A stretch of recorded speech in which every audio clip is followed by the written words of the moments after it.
I probably shouldn't be telling you this, but these stories have become roadblocks of bliss.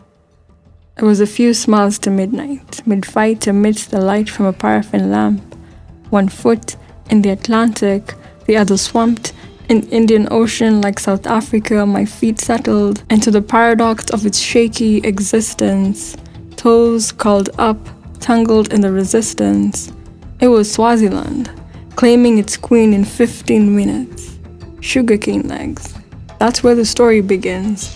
The way they look, as good as they taste, even to kings. You could smell the way she walked in no hurry like rain in the Kalahari. Her breath was like reviving the Okavango Delta in Botswana. Powerful, resourceful, a prima donna they would say.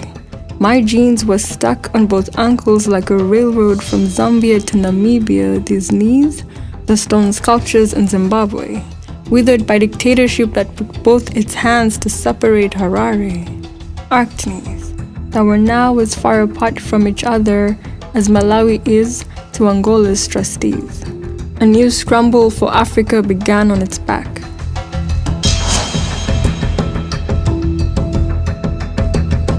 With no broken doors or an alarm set off, sealed lips, all evidence and fingerprints set heavy on my hips. Maybe a few drops of blood on the floor, on my inner thighs, trickling down like Lake Victoria into Tanzania, into my own homeland, that forced my right hand to hold a double-edged sword of silence, like the story of Mwana Nyamala and resilience. One hand pinned to the east, the other swindled to the west.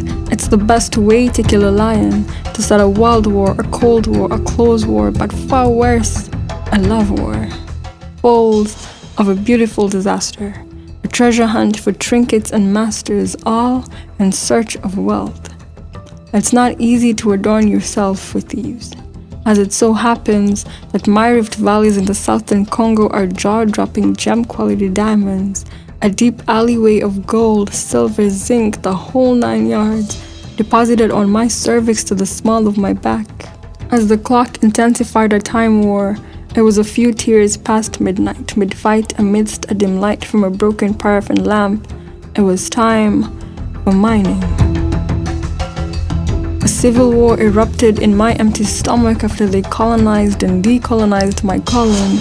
It was as though I was wearing Chad's Sahelian belt around my waist, arid and callous. I was arms stretched to the stretch marks of Gabon and Cameroon that looked like the remnants of the Biafran War in the Niger Delta of Nigeria. Damn, near choking on Togo's interior slave coast on my throat, I had Somalia in my mouth, the horn of my drought.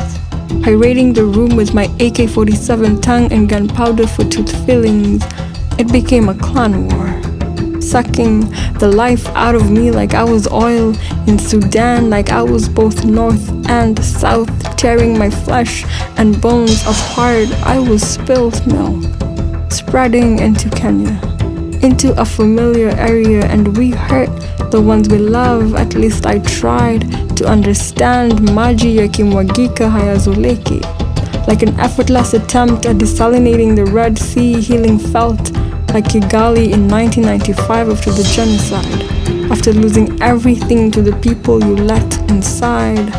My brain heard all the history and facts like Ethiopia. It felt biblical. The Queen of Sheba or the Mother of Solomon creating a God war. Religion became as cunning as Idi Amin's smile was to Uganda. I was Libya. The morning before the death of Muammar Gaddafi, my fingers were shaking, knowing it's not over, with sweat dripping from my forehead, a reflection of what was over me. Liberia in its core definition, and by association Senegal and Mali, because the oppressor can't tell the oppressed what to see with blood diamond eyes, the runny mascara of Sierra Leone. It's taken everything in me to remember who I was before I woke up to a democracy painful and sore, before being resourceful led to extreme poverty and war, before being a woman meant being Africa.